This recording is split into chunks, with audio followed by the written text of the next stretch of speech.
Je laisse accueillir Jean-François Roger, qui sera mon invité du jour. Je suis super content de l'avoir avec moi, parce que ce rendez-vous Caro-Egno, depuis 4 ans, je le dis toujours, c'est se faire plaisir, montrer un film, soit des fois c'est un très grand film, très grand BO chez un très grand invité. Là, on a un grand invité, un film que vous ne connaissez pas, j'imagine, et je vais en savoir plus la semaine prochaine en découvrant plein d'autres films à la Cinémathèque française, que Carlo Lizzani est un très grand réalisateur. Et pour moi, ça fait partie dans le cycle Caro-Egno, vraiment des pépites qu'on a pu déjà faire par le passé, comme Le Venin de la peur de Lucio Fulci ou Seul contre la mafia de Danilo Damiani. Voilà, des films et des réalisateurs, des noms qu'on connaît, mais pas plus que ça. Et voilà, Jean-François Roger, je pense, était la très très bonne personne pour m'accompagner. Il est directeur de la programmation à la Cinémathèque française depuis de nombreuses années, une des grandes plumes du journal Le Monde, Plume Cinéma. Et Carlo Lizzani a fait 6 musiques de films avec, collaboré à 6 reprises avec Ennio Morricone.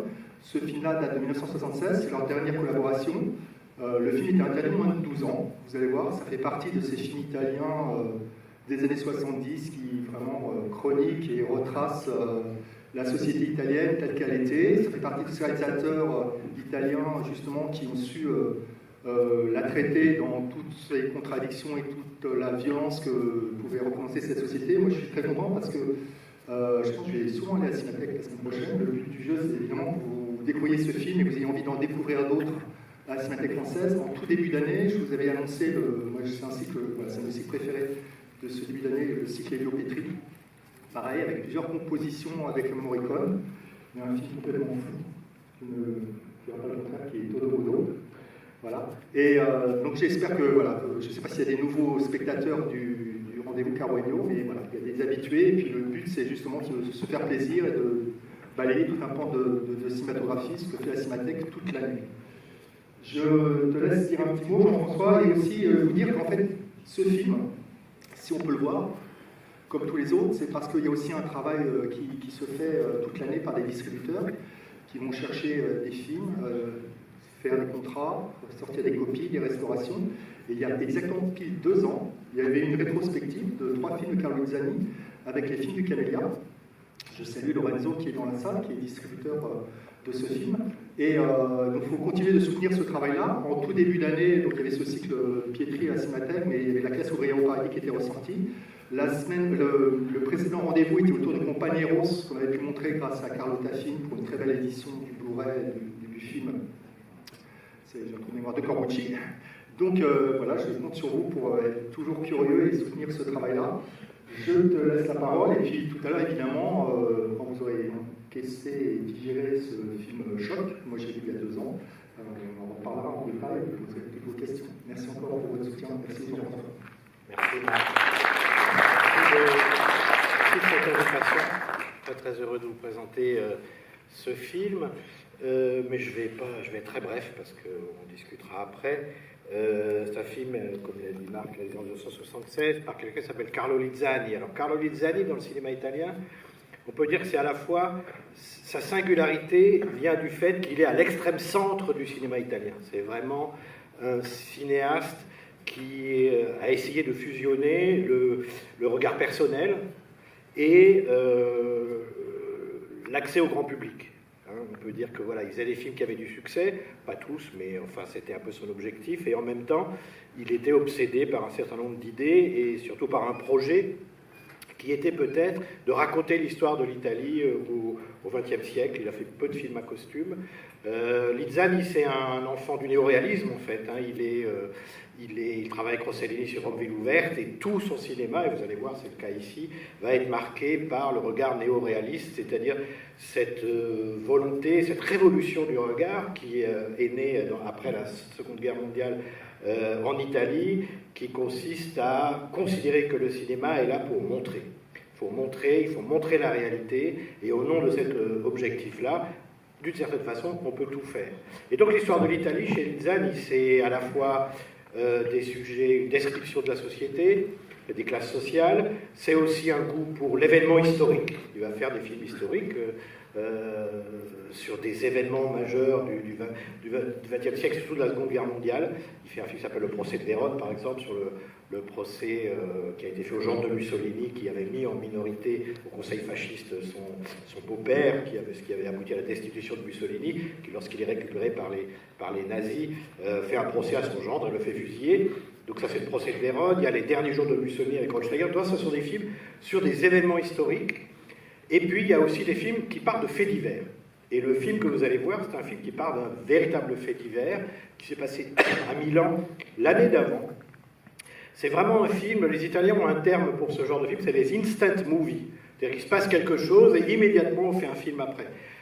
Lizzani, c'était un peu un spécialiste de ça, puisque en 68, il réalise un film qui s'appelle Bandit à Milan, qui est aujourd'hui considéré comme les prémices du film policier italien de la décennie suivante, mais c'est surtout un film qui s'inspire d'un fait divers survenu l'année avant, qui est la capture de Pietro Cavallero, qui était un bandit, un gangster milanais redoutable et qui était devenu une figure presque de la culture populaire. Donc il y a le fait divers, et donc le film, vous allez voir, s'inspire d'un événement qui a eu lieu l'année d'avant, qui est le meurtre par 5 jeunes néofascistes d'un jeune étudiant qui s'appelait Alberto Brasili, qui a été tué à coups de poignard, coups de couteau. Et donc il part de cet événement-là. Évidemment, tout est transposé. Il y a un carton au début où il se protège en disant que le film s'inspire d'un certain nombre d'événements survenus à Milan, mais que toute coïncidence avec des personnes ayant réellement existé ne serait être que hasardeuse ou fortuite, pardon. Et donc voilà le point de départ du film. Donc parler de l'Italie contemporaine, parler au plus grand nombre. Je crois qu'il y a, pour définir Carlo Lizzani, il y a la formule. Carlo Lizzani était membre du Parti communiste italien. Il a fait de la résistance, et pendant ces années de résistance, il rentre au Parti communiste, et il va être au parti et proche du PCI toute sa vie. Donc ça explique beaucoup de choses, notamment quand on voit certains de ses films. Et il est imprégné sans doute par les théories d'Antonio Gramsci, qui était un théoricien communiste qui est mort en 1937, qui avait parlé de la culture nationale populaire. On peut dire que, avec cette volonté de parler aux Italiens d'eux-mêmes, Lizzani est un exemple parfait d'un artiste qui travaille une culture nationale populaire. Voilà. Je ne vous en dis pas plus, je vous laisse voir le film et puis on en discute après. Voilà. Merci Marc. Merci.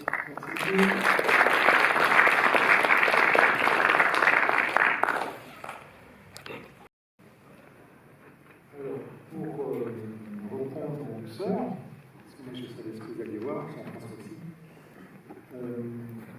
je vais repartir peut-être de Morricone.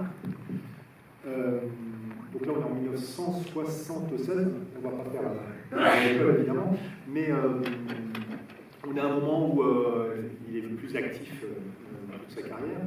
Et comme je le disais tout à l'heure, c'est la dernière collaboration entre Lizzani et Morricone.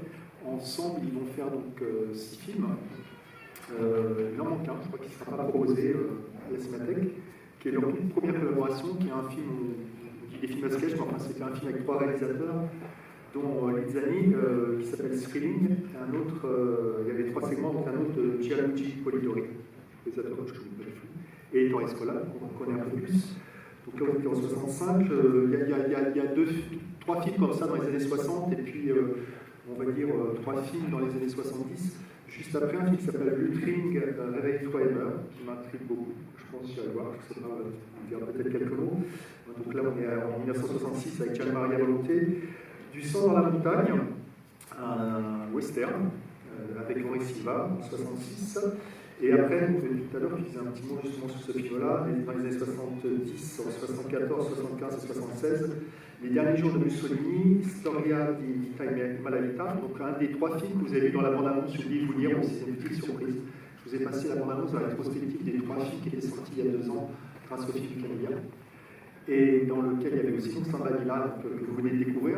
Donc c'est juste aussi pour vous raconter aussi le projet de ce ciné-club qui est très riche et vaste, parce que Morricone, j'ai envie de dire, comme tous ces réalisateurs italiens qu'on apprécie, qu'on connaît beaucoup, pas assez, ils ont touché à tous les genres. Et là, on est dans une musique où, en effet, le thème, il y en a un qui est un peu entendu de temps en temps, avec des variantes. Si jamais vous voulez le retrouver, il existe sur une compilation, sur un disque qui s'appelle Morricone Secret, voilà, qui est sorti il y a quelques années, qui est vraiment un très beau disque, parce qu'il n'y a que des raretés. Donc voilà, je vous invite, c'est le disque qu'on passait en entracte avant les publicités là, tout à l'heure. Et juste pour vous dire que là, on va discuter un petit peu tous ensemble, et puis je vais surtout laisser la parole à Jean-François. Juste après, il y a une séance à 14h d'une histoire vraie, on a à peu près une demi-heure, voilà. J'espère que vous aurez des choses, des réactions à nous dire. Juste, oui, donc là, on est dans un moment très, très, très particulier de l'Italie, évidemment, qui s'appelle les années de plomb. C'est peut-être un cycle, je ne sais pas si vous avez fait ce matin. Non, pas encore. Mais voilà, ça. Parce qu'en fait, c'est vrai que moi, en se replongeant dans ces films italiens-là, enfin, c'est une partie de l'histoire qu'on connaît, mais qui est lointaine. Moi, j'étais tout petit. Mais ces années de plomb, elles finissent par un attentat à la gare de Bologne. Ça, je me rappelle. J'avais une dizaine d'années. Mais voilà, c'est des choses comme ça qui sont plus ou moins proches, connues de nous, parce que l'histoire de la société italienne, voilà, on la connaît par des prix qu'on apprend. Mais voilà, c'est un peu toute l'histoire et tout le cinéma italien, c'est vraiment cette opposition entre le fascisme, j'ai envie de dire, et le communisme. Mais voilà, c'est des sujets, là les rouges, les noirs, c'est quelque chose qu'on voit beaucoup dans son cinéma de façon très différente. Je ne vais pas réduire ça à son cinéma à ça. Bien sûr. Non, mais il était proche du PC, c'était un communiste. Le PC à cette époque est dans une stratégie politique, parce qu'en fait, en 1976, ils vont obtenir aux élections législatives 34% des voix, et la démocratie chrétienne qui descend est à 38%. Donc ils se rapprochent, et donc c'est le moment, enfin ça a commencé déjà début des années 70, où une partie de la démocratie chrétienne se pose la question d'un éventuel rapprochement avec le PC, ce qu'on appelle le compromis historique. De son côté, le PC se pose la question d'un éventuel soutien au gouvernement démocrate chrétien, ou en tout cas une participation au gouvernement dans lequel il y aurait les communistes, parce que le PC d'abord est presque effrayé par sa propre popularité. C'est le parti communiste le plus puissant d'Europe occidentale, et il y a l'angoisse d'une histoire à la chilienne, c'est-à-dire il y a le coup d'État de Pinochet contre Allende en 1973, et il y a cette angoisse-là, cette inquiétude-là, d'autant plus qu'il y a eu des tentatives de coup d'État en Italie à ce moment-là, avortées, on ne sait pas jusqu'à quel point elles étaient crédibles, mais tout ça amène à une espèce l'idée d'un rapprochement entre la démocratie chrétienne qui est au pouvoir depuis la fin de la Seconde Guerre mondiale et le Parti communiste, les deux partis les plus puissants d'Italie. Et donc on est dans cette situation-là, ce qui fait que se développe à l'extrême gauche une extrême gauche extrêmement puissante qui s'oppose à cette idée-là. Et en fait là, ce qui est important, c'est l'endroit où se passe le film, c'est Milan. Milan, c'est une ville industrielle du nord de l'Italie, extrêmement turbulente, et à l'époque, en fait, les universités notamment les universités, il y a plein d'endroits, sont dominés par l'extrême gauche. Il y a une hégémonie culturelle, non seulement culturelle, mais on pourrait presque dire militaire de l'extrême gauche, qui tient presque toute la ville. On parle de l'université qui s'appelle la Statale et l'université d'État. Elle était tenue par l'extrême gauche, et il y a deux pas de la place San Babila, qui était l'endroit où se réunissaient les jeunes néofascistes. En fait, les néofascistes italiens, ont toujours été minoritaires. Alors que ce soit les organisations, même il y a un parti. Alors fasciste, on ne peut pas dire, parce que c'est interdit de se déclarer dans la Constitution italienne, il est interdit de se revendiquer du fascisme, mais il y a au Parlement un parti qui s'appelle le Mouvement Social Italien, Movimento Sociale Italiano, qui est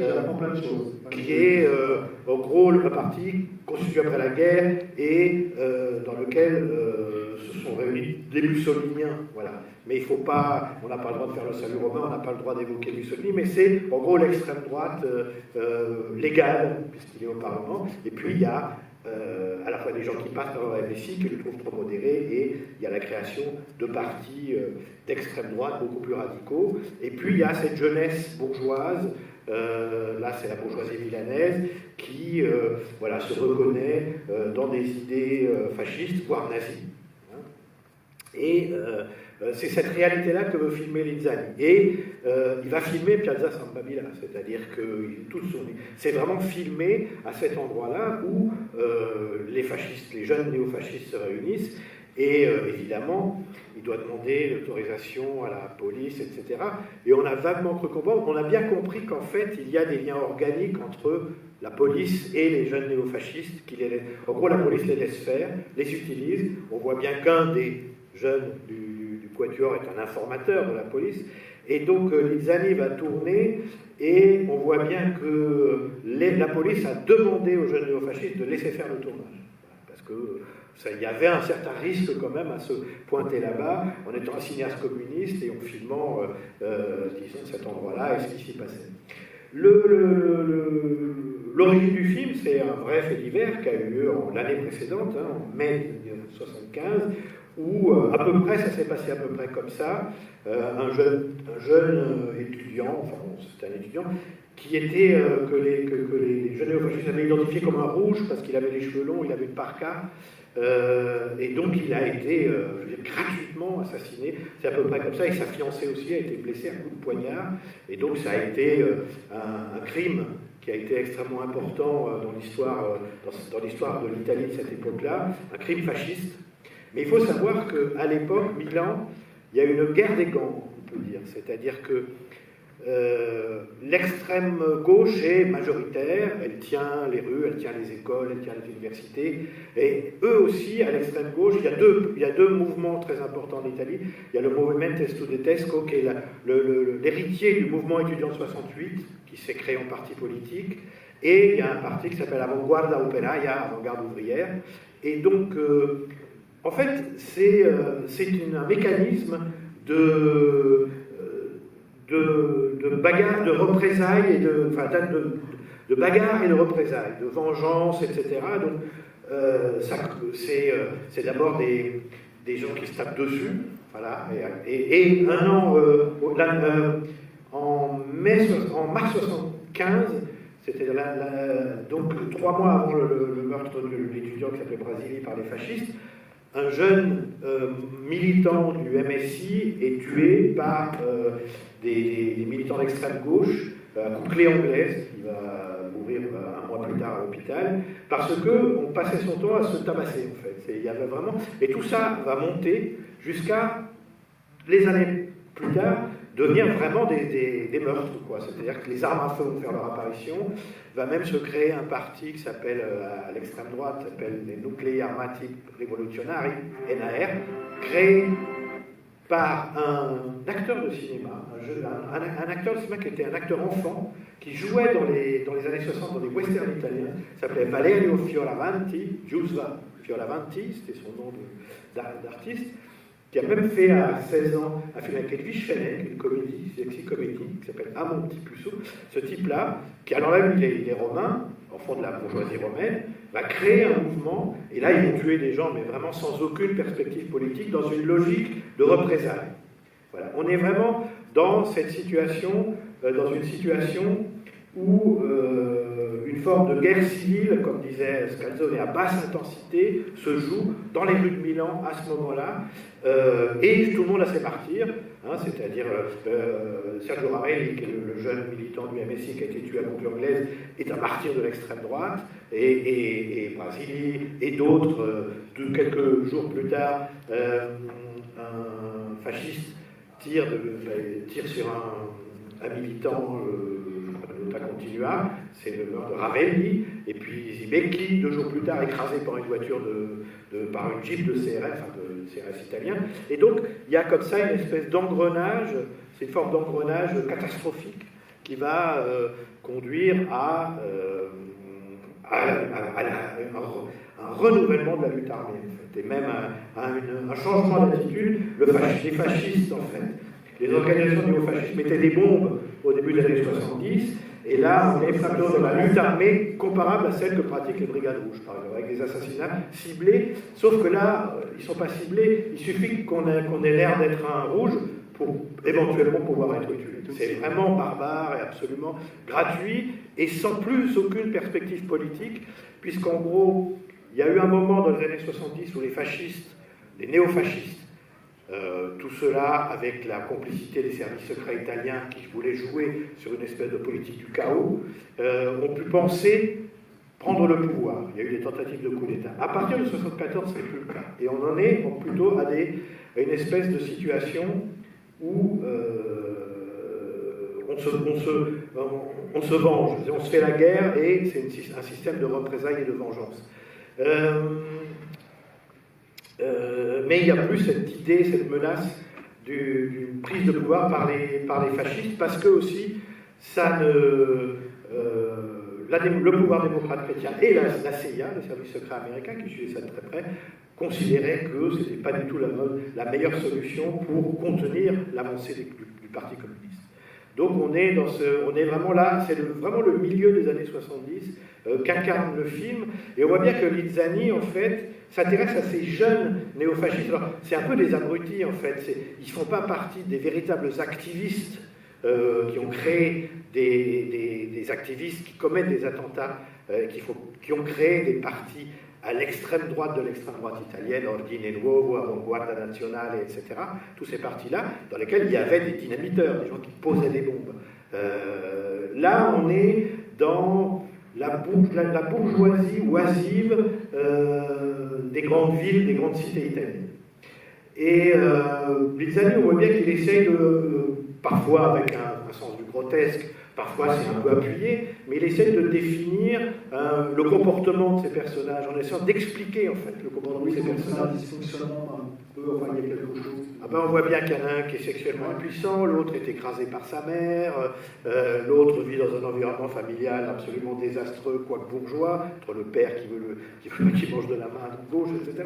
Donc il y a une tentative comme ça d'explication de la part de Lizzani, comment pour essayer de comprendre ces personnages qui, pour lui, sont totalement étrangers, totalement bizarres, et qui agissent de façon irrationnelle. On essaye, ce qui explique aussi que le film, parfois, a une dimension grotesque, et aussi une dimension un peu, comment dire, ça lui a été reproché, mais il y a une violence dans le film, il y a une brutalité, il y a une violence de la représentation. Il y a une scène de viol, il y a évidemment toute la fin avec la poursuite et le jeune homme qui se fait poignarder. Il y a cette dimension-là. Aussi, il faut noter, pour accroître la dimension vraisemblable du film, le réalisme du film, il n'emploie que des acteurs non professionnels, à l'exception de la fille qui jouait par Brigitte Sky, qu'on a vu dans les films italiens de l'époque, les starlettes de l'époque, et des commissaires de police. D'ailleurs, les autres, ce sont des acteurs qui, de toute façon, ne sont pas des acteurs, ce sont des jeunes gens qui ont été embauchés, surtout c'est peut-être des acteurs, mais ils ne sont pas connus, il ne fallait absolument pas qu'il y ait de visage connu dans le film, et le jeune homme qui se fait assassiner à la fin, c'est l'assistant réalisateur. C'est lui qui, Lizzani lui dit, tu vas faire le rôle du truc, tu n'avais jamais joué, etc. Donc il y a vraiment cette volonté, à la fois, c'est presque la tension qui traverse le film, une volonté réaliste très forte, et en même temps la volonté par moment d'appuyer, comme ça, par des procédés, ce qui donne un caractère un peu distancié à certains moments, en appuyant comme ça la description des personnages des fascistes. Et puis à quelques moments, je pense, je m'en étais plus souvenu en voyant le film, ça m'est apparu, il y a des scènes presque théoriques, des explications presque théoriques dans le commissariat de police. On voit les flics en train de tracer comme ça un portrait robot des personnages qu'ils ont en face d'eux. Donc c'est un peu ça, je pense, le projet de Lizzani, qui, encore une fois, guidé par cette volonté de témoigner à chaud, comme ça, de la réalité sociale et politique italienne. Pour revenir à la rétrospective, je m'étais posé la question de pourquoi avoir choisi ce film-là, justement, en ouverture. Alors, venez tous, c'est écrit dans la Viègre. C'est le 2 mai. Vendredi prochain. Voilà, c'est le 2 mai, c'est l'ouverture de la rétrospective. Ça s'appelle La Viègre, la Vita Agra. J'ai l'impression qu'il détonne un petit peu au milieu de toute la filmographie. Il est un peu. On peut dire qu'il détonne parce qu'on a l'impression qu'il n'appartient pas au genre que pratique Lizzani. C'est pas un réalisateur de comédie à l'italienne. Mais le film-là est une comédie. Mais en même temps, il ne détonne pas tellement parce que c'est un film qui est tiré d'un roman écrit par quelqu'un qui s'appelle Luciano Bianciardi. Et Bianciardi, son sujet, c'est comment l'Italie s'est transformée à la fin des années 50 et au début des années 60, le miracle économique. et comment ce miracle économique, donc l'Italie a prospéré, elle rentre dans la société de consommation. Il faut savoir qu'on a faim en Italie, hein, à la fin des années 40, en 50, il y a des régions dans une grande misère, il y a des différences de classe incroyables. Et donc l'Italie rentre dans la société de consommation, mais donc elle remplace une aliénation par une autre. Ce sont des films comme Une vie difficile de Dino Risi avec Alberto Sordi, où il y a un film de Petri qui s'appelle Maestro di Vigilano. Ce sont des films qui décrivent comment la société de consommation va provoquer des ravages et comment, avec des personnages, qui met en scène des personnages qui vont essayer de résister à la société de consommation. Vous savez que pour Pasolini, Pierpaolo Pasolini, la société de consommation, l'entrée de l'Italie dans la société de consommation, il appelle ça un nouveau fascisme. Il parle de génocide culturel, c'est-à-dire que toutes les différences entre les régions, entre les langues vont être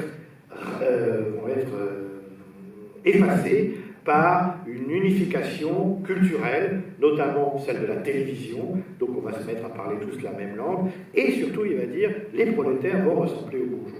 Et là on va revenir sur le film de San Babila, le film de Lizzani. Un an auparavant, en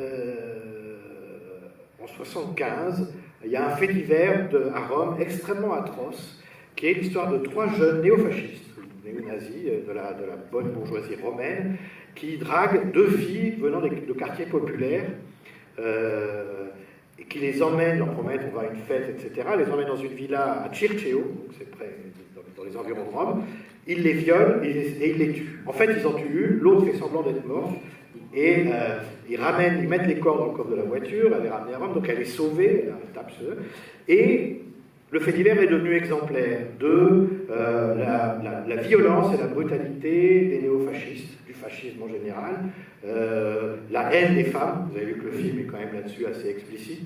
On tire sur des effigies en carton sur des femmes, etc. La haine des femmes et la haine des pauvres. Et il va s'installer un débat entre Pasolini et Italo Calvino. Italo Calvino, qui est un grand écrivain italien. Calvino va écrire « C'est vraiment la marque du fascisme, cette haine des femmes, des pauvres, etc. Ce fascisme qui, aujourd'hui, pense agir en toute impunité. » Et Pasolini va le contredire. Il va lui dire « Ça t'arrange bien de dire ça, mais en fait, ces crimes-là, aujourd'hui, les prolétaires peuvent les faire aussi. Et le font aussi. Et d'ailleurs, les faits divers le disent. C'est-à-dire qu'il y a eu la société de consommation, l'Italie moderne est rentrée dans une espèce d'unification de la société qui fait que les prolétaires veulent ressembler aux fascistes.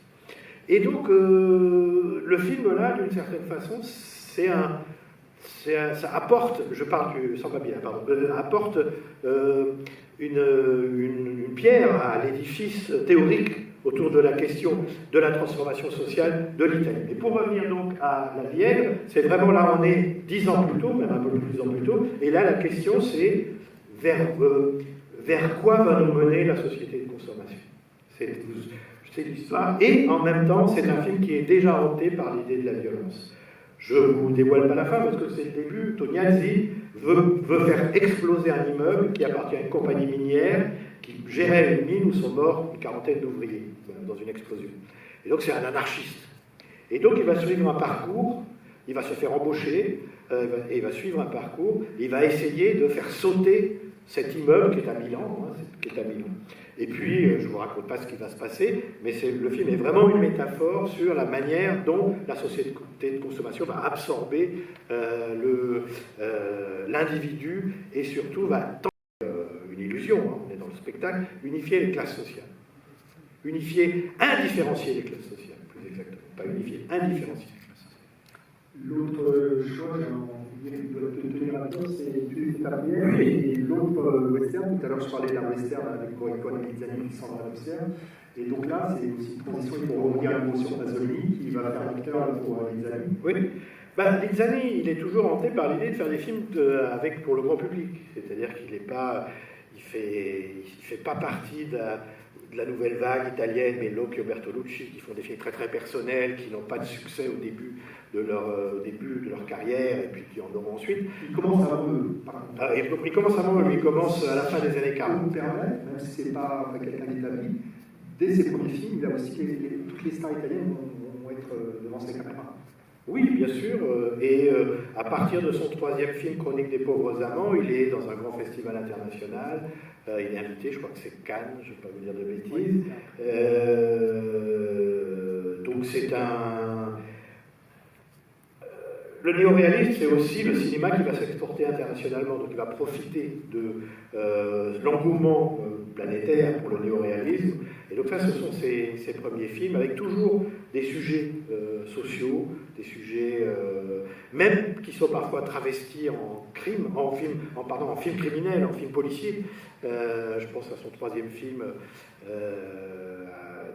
dans les faubourgs de Rome, je crois, je ne sais plus, qui est en fait déjà une transposition d'un véritable fait divers qui nous montre ce qu'étaient les borgate romaines, c'est-à-dire la banlieue romaine peuplée de gens venus du sud et qui vivaient dans des bidonvilles en fait.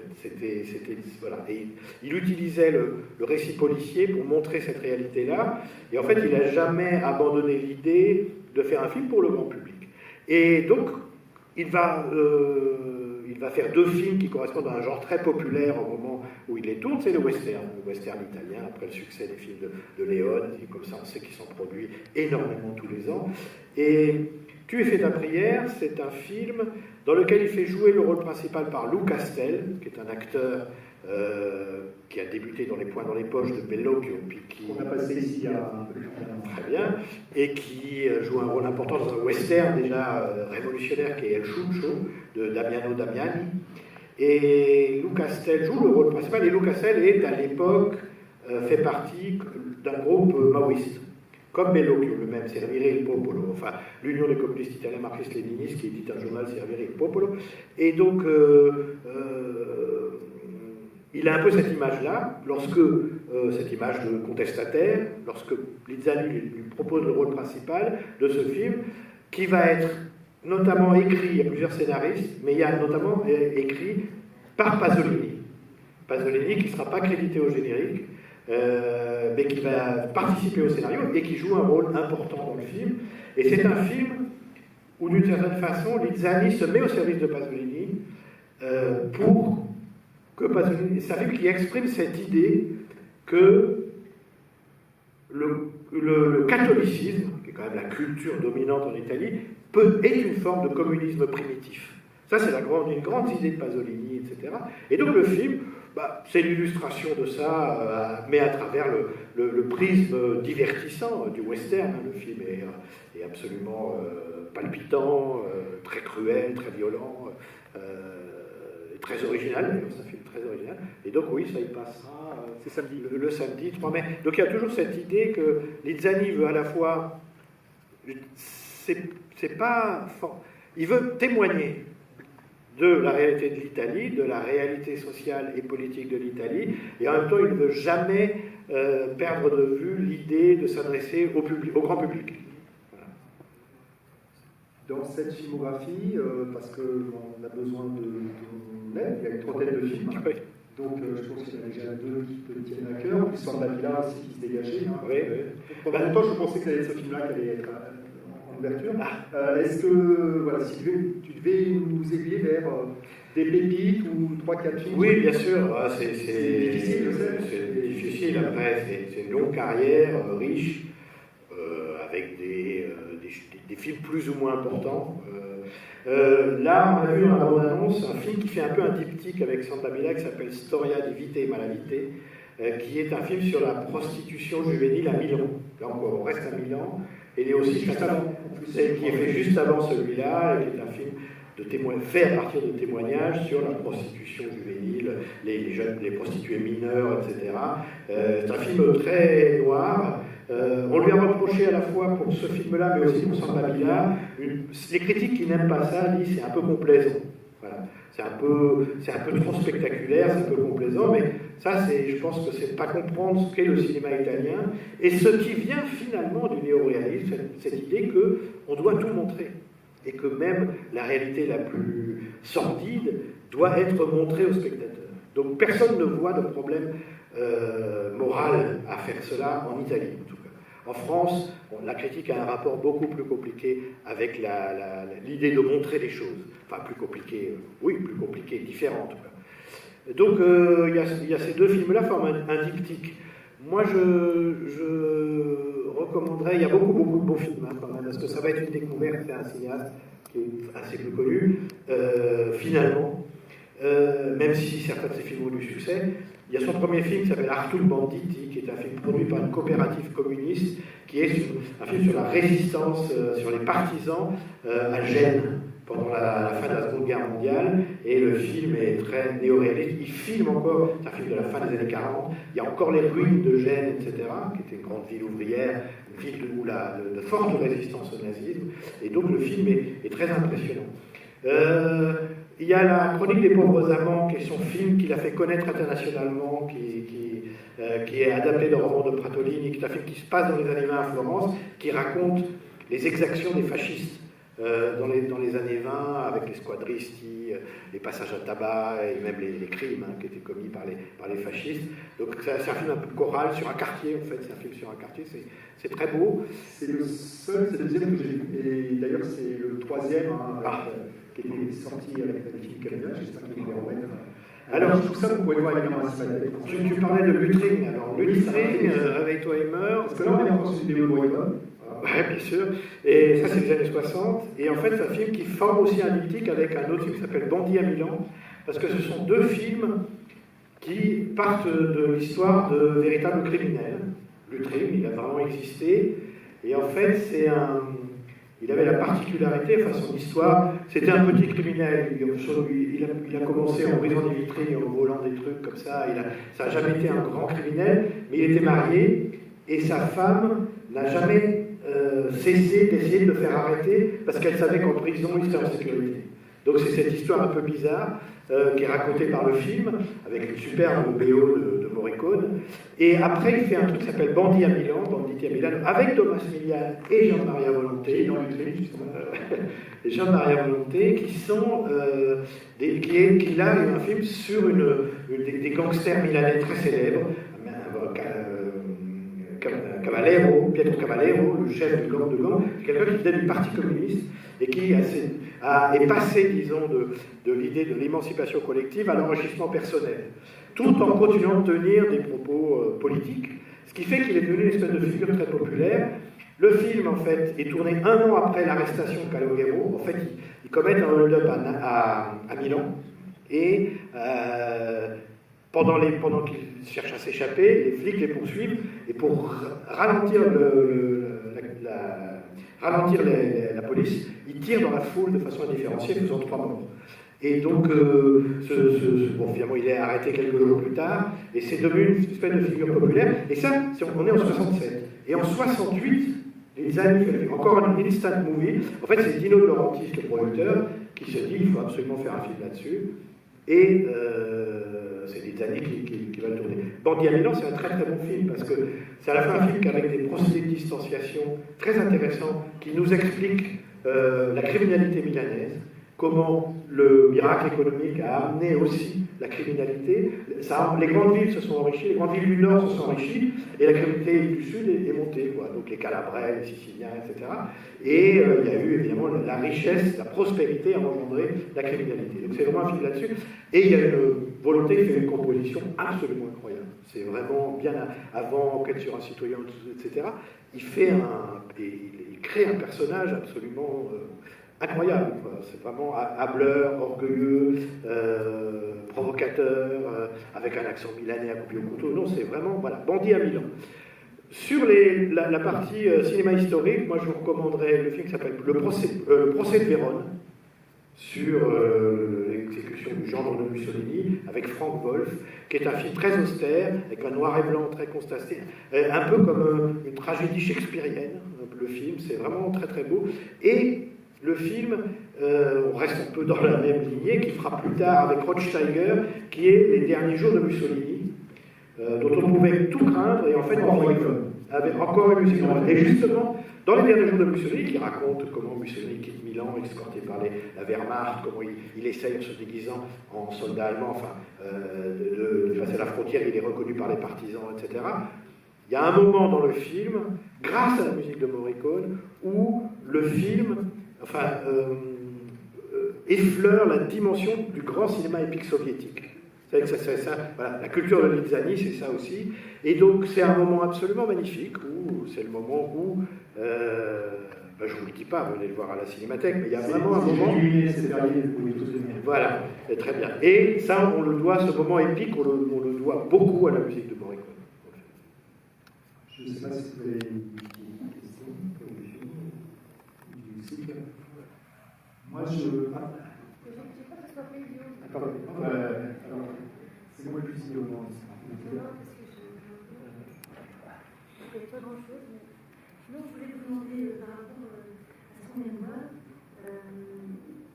L'Italie, il est assez critique, c'est quand même avec les communistes, l'organisation, dans ce qu'on voit, on a vraiment l'impression qu'ils ne prennent jamais de décision, que c'est toujours en retard, comme s'ils racontaient un peu le bazar ou le problème avec les critiques avec la manière. Mais critique avec qui? Je ne sais pas, dans le bureau des. Oui, c'est le bureau de la CGIL, c'est l'équivalent de la CGT. Voilà, là où ils vont mettre la bombe. Là, ils veulent mettre la bombe, c'est ça. Ouais. C'est le siège de la CGIL qui est l'équivalent de la CGT, c'est un grand syndicat ouvrier, couvroie de transmission du Parti communiste. Les seuls bruits qu'on entend, c'est on met trois plombs, on n'y arrive pas, qu'est-ce qu'on va faire, je sais pas, on n'a pas trouvé les idées. Comme si, je me suis demandé s'il était, à quel regard il posait sur. Mais je pense qu'il a voulu, alors évidemment, c'est des bribes, c'est des moments comme ça, je pense qu'il a voulu, par la banalité de ce qu'il disait, humaniser un peu ces personnages qui n'en sont pas, ces silhouettes, etc. C'est pas vraiment comment dire, c'est pas le sujet du film. Non, mais je comprends ce que vous dites. Je vais rester chez moi, je ne vais pas faire le piquet de grève, etc. En même temps, c'est des discussions très pratiques et très banales qu'on peut entendre. Et je pense que la banalité de ce qui se dit a pour volonté d'humaniser, mais très très rapidement, c'est pas des personnages, des silhouettes comme ça qui passent dans le plan, sachant que le personnage important, c'est le jeune néofasciste qui va poser ou non sa bombe.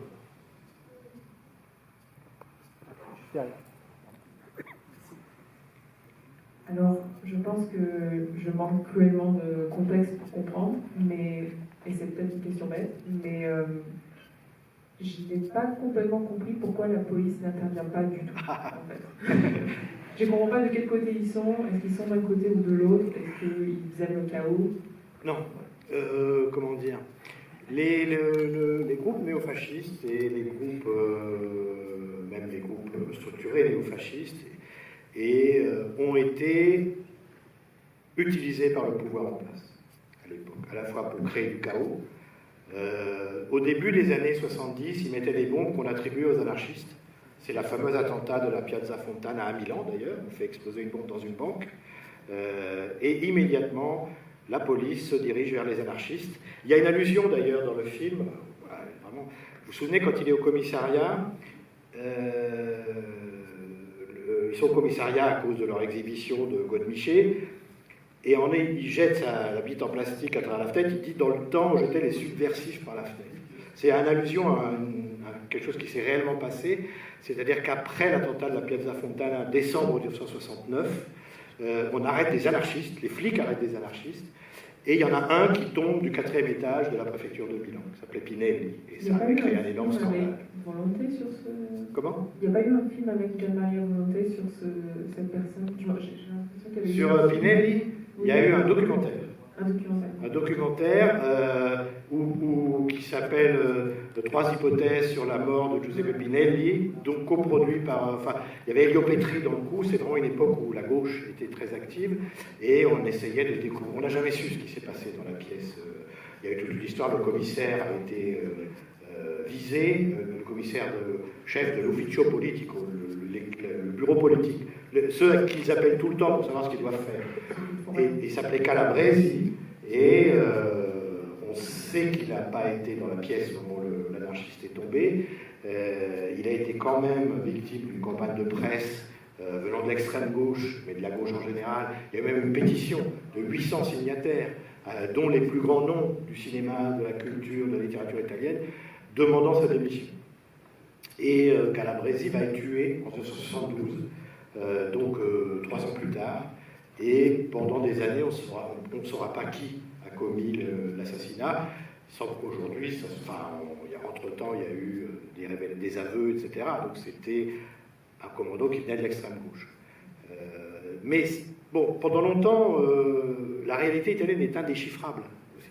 Donc, juste pour revenir à ce que je ne sais plus de quoi on partait, mais il y a cette allusion lorsqu'il dit voilà, on jetait les subversifs, c'est-à-dire qu'en fait, ces néofascistes, ils sont pour l'ordre. Ils disent aux flics, nous, on est pour l'ordre. On n'est pas.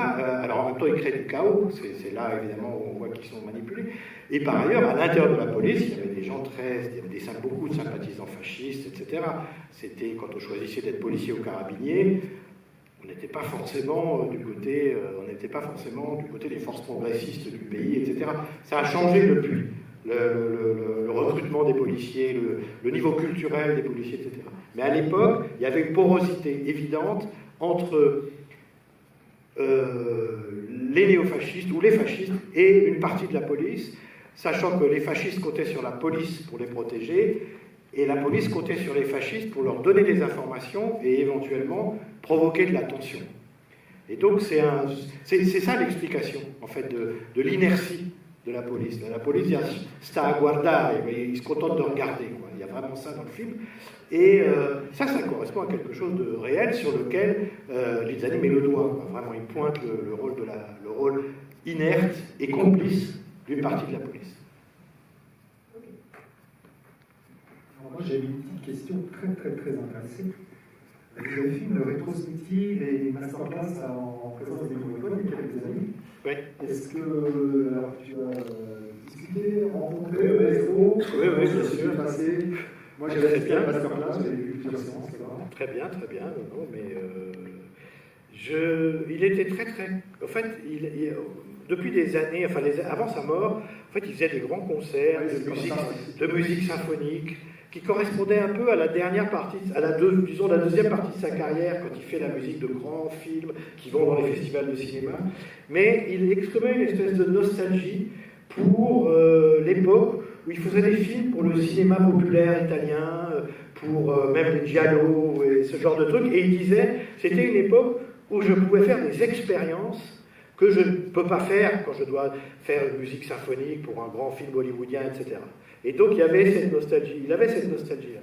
Dans les années 70, il fait une dizaine de musiques de films. Des fois, c'est en effet, comme ici, c'est un thème très précis. Des fois, c'est des grandes compositions, mais au milieu de choses très différentes. Des Argento, il fait des choses déjà très expérimentales. Absolument, bien sûr. Et là, on voit bien que la musique du film, elle est avec cette espèce de marche militaire. Elle se moque des personnages. C'est-à-dire qu'elle ridiculise, en fait, c'est une musique qui a pour vocation de ridiculiser les personnages avec cette espèce, ces airs martiaux, etc., ces langues martiales, etc. Et en fait, ça accroît la dimension grotesque des portraits comme ça qui sont faits des personnages. Et on entend dans le café, à un moment donné, il recycle sa musique de Revolver de Sergio Stradivari. Je m'en souvenais plus. Et on rigolait, mais oui, c'est ça. J'aime bien faire ça, mais il faut être super vigilant. Et moi, aussi, qui a beaucoup Franco Denver, on a aperçu en façade du cinéma où le couple hésite à rentrer. C'était le moment de French Connection 2, puisque vient d'y avoir, il y a quelques semaines, une grande rétrospective pour la Cinémathèque. C'était une transition aussi pour savoir donc ce programme-là avec Wes Anderson en couverture, il est en train de se finir. C'est dans ce programme-là vous pouviez trouver tous les horaires de Lizzani, il faut aller sur le site, parce que je crois qu'il est diffusé. Il y a un prochain programme qui arrive, qui est le dernier de la saison. Qu'est-ce que tu peux nous dire sur les sites de l'été? Ah, voilà, oui. Ah, bah oui, alors. Là, il y a aussi Robert Wise qui va commencer en parallèle avec Lizzani sur Robert Wise au mois de mai. Non, en été, nous rejoint John Stahl, grand cinéaste hollywoodien, auteur de mélodrames dans les années 30, absolument magnifique pour certains, pour faire l'objet de remake par Douglas Sirk. En juillet, Antonio Margheriti. Voilà, vous avez bien suivi, absolument. L'italien de l'été, ce sera Antonio Margheriti, qui est un cinéaste de films populaires, de films de genre, de science-fiction, western, etc. Et à la fin de la saison, en juillet, une douzaine de films projetés en 70 mm. Voilà, dont, je ne sais pas, Romance d'Arabie, Ghostbusters, voilà, des choses comme ça. et d'autres, je ne les ai plus en tête tous, mais il y a voilà, un cycle de films projection sur 100 mm, et précipitez-vous parce qu'il n'y a plus tellement d'endroits où on peut voir. Est-ce que la qualité de la cabine, on en entend été équipée depuis maintenant, mais par contre, il y a du 35 mm. Je voulais te remercier, juste aussi vous donner lancer quelques bouteilles pour la suite. Donc là, il y a toujours au Max Linder jusqu'à mardi un cycle autour de David Lynch, un hommage à David Lynch. Après, donc, Les linceuls de David Cronenberg, un film qui s'appelle Les Maudits, à la fin du mois de. Enfin, juste avant la sortie du Wes Anderson, qui sera la grosse sortie du fin du mois de mai. La prochaine séance, je ne l'ai pas encore de façon sûre, sera peut-être dimanche 25 mai, à confirmer. J'ai lancé une bouteille à un de tes collègues, c'est le hasard, parce que je m'étais dit que moi j'adore Clint Eastwood, je suis absolument pas original, Morricone, Clint Eastwood. On a déjà fait plusieurs films avec Clint Eastwood, des bonnes Morricone. Il y avait un Bernard qui sur un nouveau livre sur Clint Eastwood qui m'a dit qu'il serait partant. Je ne sais pas si on va y aller, quel film on va choisir. Mais voilà, ce sera peut-être ça, ou peut-être La classe ouvrière au paradis, qui est ressorti récemment, et puis qui était au début d'année dans le cycle Pétri, Pétri à la Cinémathèque. Voilà, on va réfléchir à ça. Il n'y a pas moyen de ressortir Todomodo. Ah, alors moi, je me suis posé la question. Alors, moi, c'était un gros choc, un Pétri, il y a des films que j'avais jamais vus. Il faut s'accrocher. C'est rien.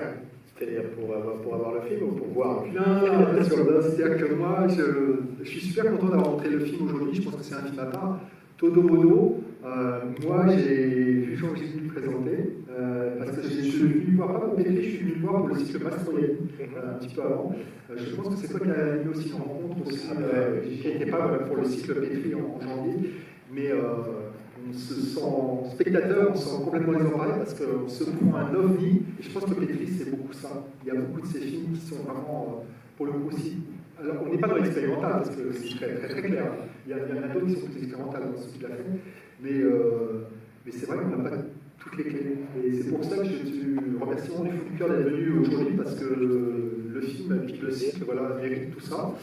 Je ne peux pas vous dire d'autre. Alors, si je peux vous dire un truc, j'espère que le roi ne m'en voudra pas.